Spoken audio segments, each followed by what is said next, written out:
கல்யாணம் பண்ணிக்க போகிறதுக்கு க்ரைட்டீரியா நிறைய செட் பண்ணுறாங்க. இப்போ நிறைய டிவி ஷோஸ்லாம் நம்ம பார்க்குறோம்.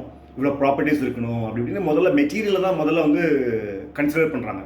இது வந்து கல்ச்சர் ஷாக் மாதிரி இருந்தாலும் இதுக்கு முன்னாடி உள்ள ஜெனரேஷன்ஸ் பின்னாடி உள்ள இதுக்கு முன்னாடி உள்ள காலங்கள்லாம் என்ன நடந்துச்சு அப்படின்னு பார்த்து அந்த எக்ஸ்பீரியன்ஸில் ஒரு இன்செக்யூர் ஃபீலிங்கில் வந்து ஒரு இன்செக்யூரிட்டினால ஒரு மாதிரி மனநிலை வந்திருக்கு.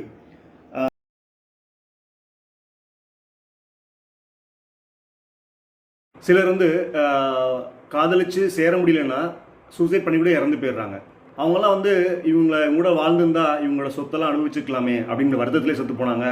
அது வேற லெவல் ஆஃப் அன்கண்டிஷனல் ஃபீல். இவங்களோட இதுதான் லைஃப் அப்படின்னு நம்ம டிசைட் பண்ணதுக்கப்புறம் அவங்க நமக்கு இல்லை அப்படிங்கலாம் அந்த ஒரு ஸ்டேஜ் வந்ததுக்கப்புறம் அவங்களாம் லைஃப்பை நினச்சி பார்க்க முடியல. அதை அப்ரிஷியேட் பண்ணல யாரும். பட் சில படங்கள் பாருங்கள், பூ, மாறா, இந்த மாதிரி படங்கள் அந்த ட்ரூ லவ் பற்றிலாம் நல்லா சொல்லியிருப்பாங்க.